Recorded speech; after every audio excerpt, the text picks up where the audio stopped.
ঘটতে পারে তার জন্য জনমানুষের পক্ষ থেকে কিন্তু ইঙ্গিত সংকেত বিভিন্ন সময় দেওয়া হয়েছে।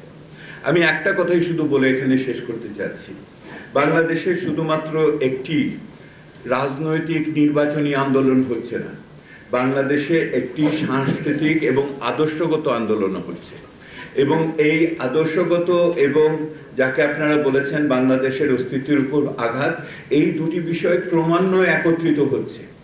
নির্বাচন এবং রাজনীতি এবং আদর্শ এবং সংস্কৃতি এই দুটি একত্রিত হচ্ছে। এখানে দায়িত্বের কথা উঠেছে।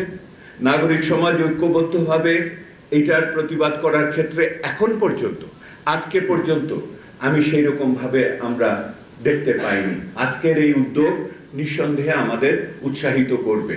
আমাদের যেটা মনে রাখতে হবে, নাগরিক উদ্যোগ যদি না থাকে তাহলে অবশ্যই ওই নীরব সংখ্যাগরিষ্ঠদের উপরে ওই সংখ্যালঘু উগ্র মানুষগুলো কিন্তু রাজত্ব করবে।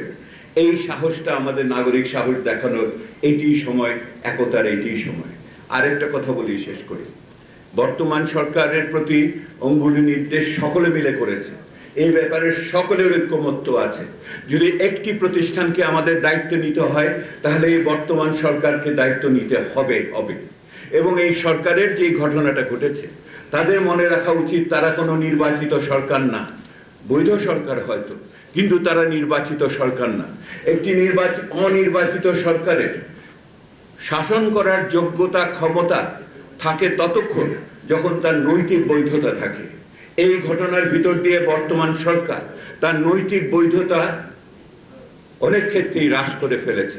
এইটা যদি সারা পুনঃস্থাপন করতে না পারে তাহলে আগামী দিনে এই যে উত্তরণের যে প্রক্রিয়া, অভ্যুত্থানের যে আদর্শ, সেটাও তারা রক্ষা করতে পারবে কিনা আমার সেই ক্ষেত্রে সন্দেহ আছে। এটাই সময় একত্রিত হওয়ার, সরকারের পক্ষ থেকে পদক্ষেপ নেওয়ার, নাগরিকদের এবং রাজনীতিবিদদেরও এইখানে একত্রিত হওয়ার। আজকের এই অনুষ্ঠান সেই সাহস দিচ্ছে। ভালো মানবাধিকার কর্মী হিসেবে নয়, আমি এখানে আছি আমার অফিসিয়াল ক্যাপাসিটিতে, জাতিসংঘের স্পেশাল রাপোর্টার,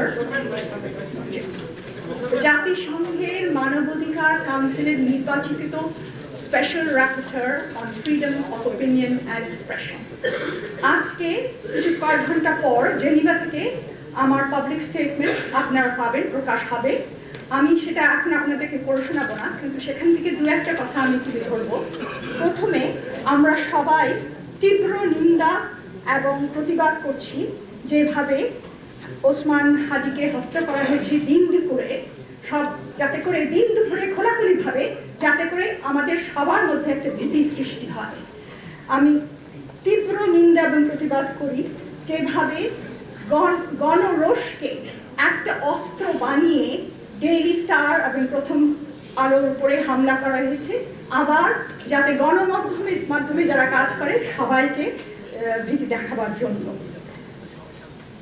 এটি একটি আমরা ইংলিশে যাকে বলি ইনসাইটমেন্ট, উস্কানি, এবং এই উস্কানির পেছনে কে আছে সেটা তদন্ত করে প্রকাশ করার দায়িত্ব সরকারের। আর সেই জন্য আমি আমার স্টেটমেন্টে খুব পরিষ্কারভাবে বলেছি যে এখন যা হচ্ছে that is the consequence of the failure of this government to take stern action against the way in which freedom of expression is being attacked in this country over the past few months, especially journalists, artists, cartoonists, satirists, all those who dare to speak out. আমরা যারাই সাহস করে প্রতিবাদ করছি তাদের বিরুদ্ধেই এই আক্রোশটা বেরোচ্ছে, এই উস্কানিটা হচ্ছে। এবং সেই জন্য I call on the government to investigate the killing of Hadi and the attacks on the media outlets promptly, impartially, transparently, and to hold the perpetrators to account with full due process. এবং নির্বাচনের আগে এই আমাদের অল্প সময়ের মধ্যে যেটুকু আছে তার মধ্যেই the government must also act rapidly to put in place effective protection and prevention measures to safeguard civil society, especially journalists, in the lead up to the elections. if this interim government, এই সরকার যদি তাদের সেই তারা যে কথা দিয়েছেন যে তারা একটা সুষ্ঠু শান্ত নিরপেক্ষ নির্বাচন করবেন, সেই কথাটা যদি ওনারা রাখতে চান, তাহলে they must uphold the right to freedom of expression. আপনারা এই পুরো স্টেটমেন্টটা পাবেন আজকে কয়েক ঘন্টা। প্রত্যেকের একই কিন্তু উদ্বিগ্ন, আমাদের সেফটি সিকিউরিটি কে দিবে? এটা তো সরকারেরই কিন্তু দায়িত্ব জনগণের সেফটি সিকিউরিটি দেওয়া। এই সরকারের কাছে কিন্তু প্রথমেই প্রত্যাশা সবার কাছে কিন্তু একই জিনিস ছিল, কিন্তু আমরা দেখতে পেলাম আমরা আমাদের সন্তানদেরকে আমরা হারাচ্ছি, হাদির মতন ছেলেকে আমরা হারালাম, তারও কোনো বিচার কিন্তু আমরা দেখতে পেলাম না।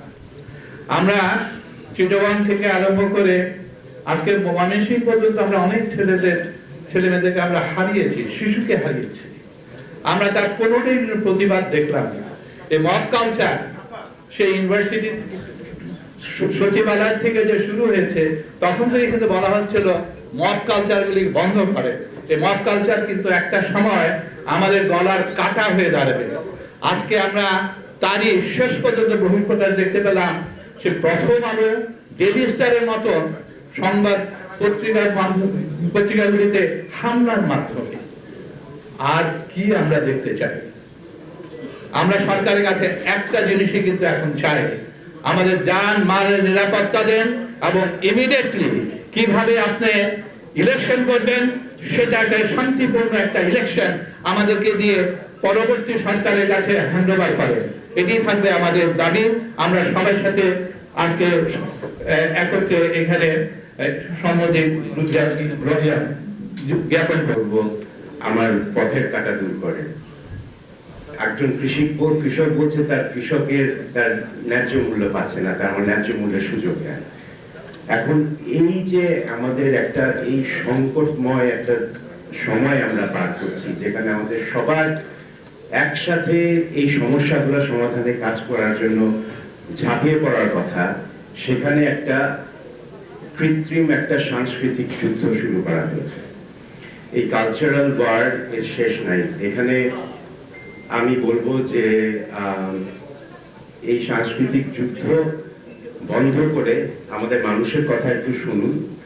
মানুষের কথা, মানুষ সমস্যার সমাধান চায়, মানুষ শান্তি চায়, মানুষ সমৃদ্ধি চায়। আমাদের দেশ একটা শান্তির দেশ, একটা সমৃদ্ধির দেশ, এবং সেই জায়গা, সেই যাত্রায় যেন আমরা ফিরে যাই। গত কয়েক মাসে যেটা হয়েছে, আমাদের যেটা আমরা বলি আমাদের সমাজের একটা বিনি সুতোর মালা আছে, কিছু সোশ্যাল ফ্যাব্রিক ছিল, সেগুলো কিন্তু ছিন্ন ভিন্ন হয়ে যাচ্ছে, এবং এইটার যে ড্যামেজ, এটা অনেক দীর্ঘস্থায়ী এবং লং টার্ম হবে যদি আমরা সবাই একসাথে এই কাজগুলো করতে না পারি। আমি আবারও সলিডারিটি জানাচ্ছি আমাদের পক্ষ থেকে, এবং প্রথম আলো, ডেইলি স্টার, ছায়ানট, উদীচী যারা এই আক্রমণের সম্মুখীন হয়েছেন, এরাই হয়তো প্রথম না এবং এরাই শেষ না। যদি প্রশ্ন সঠিক হয়ে থাকে যে করতে চাচ্ছেন, আর যদি করতে না চান তাহলে আপনাদেরকে প্রমাণ করতে হবে। ধন্যবাদ।